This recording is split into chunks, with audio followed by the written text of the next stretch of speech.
Companies operating in today's global economy really need to get an understanding of the international geopolitical risk landscape. At Infortal Worldwide, we work with our clients on solving risk before it starts. Welcome to the Riskology podcast, where we're looking at managing business risk globally and really understanding the geopolitical risk landscape. Welcome, everyone, to another episode of Riskology by Infortal, where we examine the world of geopolitics, risk, business, and really anything that can impact your company here in the United States or operating overseas. We're really excited today because we've got a special guest in Shannon Brandao, and we're planning to focus today on China, which we've definitely hit that in a few past episodes, but we're going to take a much deeper dive today. Before we do that, though, I'd like to introduce Shannon Brandao. Hi, thank you so much again for having me. So my name is Shannon Brandao, and for those of you who don't know me, I have a newsfeed on LinkedIn. It's called the China Boss Newsfeed, where I share news on China and how the geopolitics of a more assertive China is impacting Western business primarily. And I also have a newsletter that sums up all that daily news to try to figure out where the trends are. I'm an attorney. I'm an associate with Harris Sliwoski, which is a Seattle-based firm, and they have been in China for, 2 decades, working with Western and Chinese firms. And I'm working on helping companies and individuals relocate to Portugal. We're doing some nearshoring research, immigration research. I have a prospective client from China. I have some people that are interested in Portugal business from the US, but I do spend a good bit of my working day focused on China. And so I'm always happy to talk about China. I'm always happy to talk about the way that the world is changing after COVID, and China is a very big part of that. Well, we're happy to have you. Can't wait to dive in a little bit deeper. And, as you mentioned, you're a prolific writer in the area, and so definitely recommend to our listeners to check that out. With that being said, I'll pass it over to you, Ian, to kick us off. Thank you, Chris. So when I came across your LinkedIn news feed, there's like 3 or 4 people that I follow on LinkedIn on different things, different parts of the world. And Shannon's China Boss newsletter is one of the better ones, to be honest. And we have pretty high standards, Chris and I. So when we saw it, I was just like, oh yeah, I got to click on this. And so just to kind of start out with, being in Portugal, being in Europe, we just had the European elections. We've seen this sort of backlash against globalization. And how does China fit into that? Because we hear about China in the American election context, but I think a lot of our listeners would be interested to kind of get a take on, because it just happened. How is the European election and China factoring in together with what just happened over the weekend? Well, you've got a lot of change. A lot of change is happening, obviously, in the U.S. and its relationship with China. You've got a lot of change in Europe and its relationship with China. The elections this year have been very, very interesting. We're seeing a very large jump to the populist right all across Europe, and that's been reflected in the Brussels elections, which is the elections for the European Union, right? So you've got your European Union elections in Brussels, but you've also got your individual member state elections. And so what's happening at the national level usually filters its way up to the top in some way. And what's happening at the national level is that you've got a far right swing. Some of that has been allegedly blamed on Russia in the past. I think there is actually studies, and the European Commission has talked about Russian influence. Since Russia's war in Ukraine, however, Russia has a lot less leverage over the EU than it used to. I feel fairly confident in saying that China is now piggybacking on Russian networks. My feeling is that it had some coaching and that it's doing that as a way to help Russian interests as well as its own interests. China is influencing the extreme parties. I just wrote about this in my newsletter. So they've got a number of extreme right parties that are echoing their propaganda points. but they've also got a number of far left parties that are echoing their propaganda points. The pan far right group, if you will, was taking almost an unprecedented number of seats in parliament, something they were expected to take at least 140. And China's got a lot of those groups echoing its interests, pushing for its interest, and trying to water down what you might call China hawkish legislation or proposals or things like that. And over the past 2 or 3 years, there's been a tremendous change in Europe's approach. I think some scholar called it a recalibration in Europe's China policy. A few years ago, we were looking at COVID and how COVID moved and how it affected Italy, for example, and how Italy's taken kind of a more interesting stance on China, harder line stance on China in terms of trade. And it's been interesting to see how, especially in the context of the Ukraine war, you've had this sort of wall emerge in terms of trade across Eurasia, broadly speaking, between the Ukraine war, the Houthis in the Middle East, and then tensions with China. It's like you've had barriers that have kind of cut Eurasia into two, and it's making trade and investment more complicated than in the past, which is kind of interesting to watch from over here in the Americas. But in terms of China domestically, because it has such a large debt crisis, how have these tensions with Europe reflected back on China's debt issues domestically over there? So Xi Jinping initiated his property speculation crackdown. He had wanted to do it for a very long time. And I guess it was poor timing on his part because he did it or wanted to do it right when COVID was hitting. But the official line was that COVID wasn't hitting China. So he couldn't really say, well, I can't do this right now because we are struggling with COVID. No, he initiated his zero COVID approach and said, we have no COVID. And, right. And then proceeded to do a property crackdown. China's economy is 25% made up of property investments or the property sector. It's a quarter of China's economy. So when that goes south, you're going to have some serious pain, very serious pain. The tensions that are occurring are not helping him because he needs to export. He's trying, or I think Janet Yellen said it best, that she accused him of trying to export his way out of a crisis. He wants now to return to relying on exports to help his sputtering property crisis. So with tariffs, some of you probably have been reading in the news, there's export controls and then there's tariffs. There's tariffs on the EVs because of the dumping problem. They're being dumped at very low prices that the Commission and that Washington, D.C.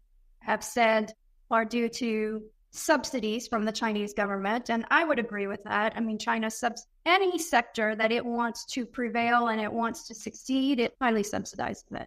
Interesting. So this question is to kind of both of you, because I know, Chris, you've worked on sanctions type stuff before. How is China's position vis-a-vis Russia? How has China served as a sort of way around sanctions for Europe, in relation to Russia? Because you have all these companies that all of a sudden their bilateral trade spiked very abnormally between European countries and countries like Kazakhstan and other Central Asian republics. And I haven't seen much data on China since 2022 where that's happened. But we all know that China is supporting Russia in the war. So what does that actually look like on the ground? It's a good question. Complicated one as well. I think with the sanctions regimes, it's still, in large part, it's experimental, right? We've never seen sanctions regimes this complicated or this widespread that are covering so many different countries and commodities at one time. I think it's clear that China has tried to step in to a certain extent to become more of a customer for some of those now cut rate Russian commodities, but has it filled the gap? Absolutely not. I mean, Russia needs Europe more than it seems, but I think with going back to your question on how are the sanctions impacting sort of ground level economics, I think what we're seeing is it's pushing a lot of trade sort of into black or gray markets. And so again, going back to how I described it as experimental, I don't think we know yet how solidified some of these gray and black markets are, but I would guess that China has a heavy hand in a lot of the logistics, a lot of the sort of supplies that are flowing through those markets. I don't know if you have thoughts there, Shannon. I was just thinking of the Wall Street Journal article that came out, and I think it was like 2 weeks ago, discussing how China is now the indisputable leader of the global shadow economy. Yeah. And how the sanctions have created essentially a space for a group of countries, Venezuela, Iran, China, Russia, anyone to jump in and just trade amongst themselves. I thought that was the best article I've read on the situation in a while. So yeah, it is extraordinarily complex. It's fascinating because it is an experiment, as you say. I believe that we see sanctions working on Russia. However, they're not going to cause Russia's war economy to collapse if China is holding Russia up. And that seems to be the case right now. So, yeah, did you guys see in the news?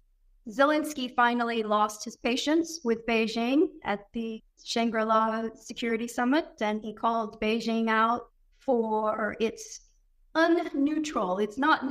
Yeah, right. Support. That was a little bit of a turning point.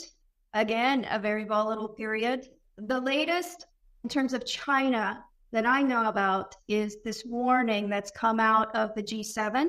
Actually, there's a meeting in Italy, but it's not a warning yet. It will be a warning. I guess Reuters or someone got wind of it and they reported on it that the G7, the group of 7 advanced economies, are planning to make a warning to small Chinese banks for their support of Russia. So what we know, so the financial institutions in China are, many layered and complex because most of them really are government owned. In some ways, Chinese government is very, very big. When we say Chinese government, we don't always mean Beijing. I mean, there's way more government at the local level than there is at the central level. Okay, so you've got, the city of Shanghai is huge, right? And it has its local government, powerful, very powerful local government apparatus. So the banks, some of them are provincial level, some of them city level, some of them are just invested in different Chinese state-owned companies, are major shareholders. They are the shareholding banks. So you have the very, very large ones.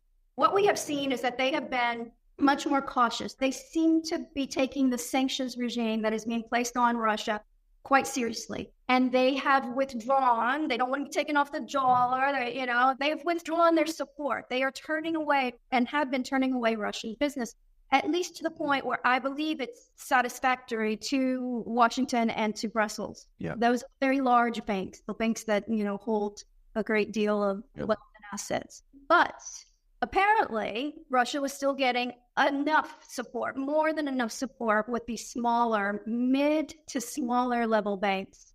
The business that could transact with these banks, financing and arrangements and this and that, is helping to support that war economy. So now we will wait for the statement, but it seems that the G7 is planning on making a statement that they will sanction. It's a threat, essentially, to sanction these smaller banks, to try to intimidate them into backing off their support as well. We'll see if it works. Because a lot of the smaller banks, they may not have as much exposure to the dollar or to international business. The larger banks, absolutely. They're so deeply intertwined in the global economy that it is an enormous. I'm not an expert in macroeconomics, but it really could take China's economy down, especially at a sensitive time. That's in my opinion. It seems to me it would be able to if the larger banks were to continue to support Russia and were to be sanctioned. The smaller banks have less exposure. And so what I imagine that the ones that have the most exposure, they'll pull away. And the ones that have less exposure, they'll keep doing what they're doing. I assume that's what's going to happen.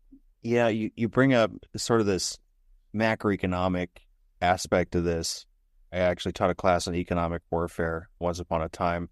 And there's a lot of talk of this sort of Cold War 2.0, and it just seems like way too anachronistic to use that analogy because of how intertwined everything is and how it just not only how interconnected, but how you have competing interests, not only, I guess you'd call on the Western side between Europe and the US, you have interests that don't neatly overlap. But when it comes to China and Russia, you also don't have interests that neatly overlap. Yeah. And you have this sort of, as you mentioned, this sort of totalitarian free trade zone in China that emerged between Venezuela, Russia, and Iran. And at least from like the hard security standpoint of it, a lot of it doesn't seem to be going the way of the authoritarians. You have Russia that was supposed to be in Kyiv in like 2 weeks, and here we are 2 years out. And, there was a big war in the Middle East between Israel and Iran, and it's almost an afterthought because it didn't happen really because nothing landed. And China is a big backer of Iran as well. So kind of going back to this, because you're talking about the smaller banks, and we've had this sort of bifurcation of Eurasia, but you also have this sort of dependency where China needs market access to Europe and the U.S. Otherwise, its own model doesn't work. How applicable is this sort of Cold War 2.0 analogy? Because it really seems, I don't know, it just seems like you're trying to use a hammer when it's not really a nail. Yeah, I'm not a historian either. So what I would say is that China's been doing a great deal of its own sanctions proofing for a very long time, since Xi Jinping consolidated power, and you can debate when that was. I'm not even sure his power is perfectly consolidated at this moment, but in my view, he has been following Putin's example in sanctions proofing for a very long time. This didn't just happen. It started before COVID. He began talking a lot about food security. And we couldn't figure out why he was talking about food security. China has enough food. I mean, China doesn't have enough of anything before it's 1 billion people. It never has. But why is he bringing this up so much now? And this was in like 2018, 2019. And he just kept going with the topic, And there are a lot of different ideas out there for why. But it didn't stop with food security. It then became, dual circulation, how he was going to remove his economy from over-reliance on exports. Well, here we are again with his export-led drive. But he's been doing a number of things that I would consider sanctions proofing, probably since at least 2018 to 2019. And China's a very big country. So I think the journalists didn't talk about it in the beginning because they weren't seeing a lot of impact, because it takes a while to get the ball moving. But now you're starting to see him trying to remove large parts of his economy to, for example, trade. Certain areas of trade, he's trying to move into developing markets. And yes, you can say that some of that is a reaction to the tensions with the West. But the BRICS group, which China now pretty much dominates, has been around much longer than the tensions with the West and the worst tensions with the West.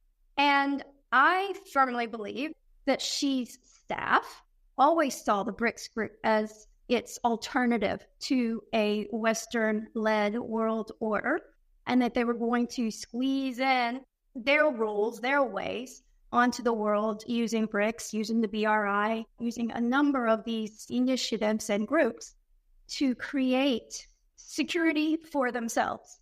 But in that, you might also conclude that it's another way for him to, say, achieve certain strategic aims, like moving on Taiwan and controlling the shipping lanes in Asia Pacific.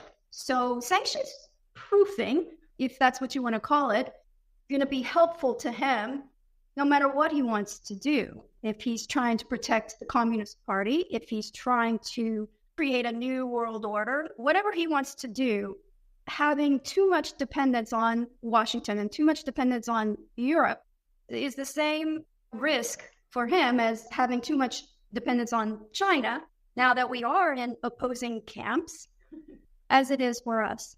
So I find it fascinating. We talk about de-risking and we talk about decoupling, and no one likes to really talk about the fact that Xi Jinping has been decoupling for years. He started decoupling first, if you ask me. I mean, he's a national security guy. Hu Jintao, his predecessor, started it, actually.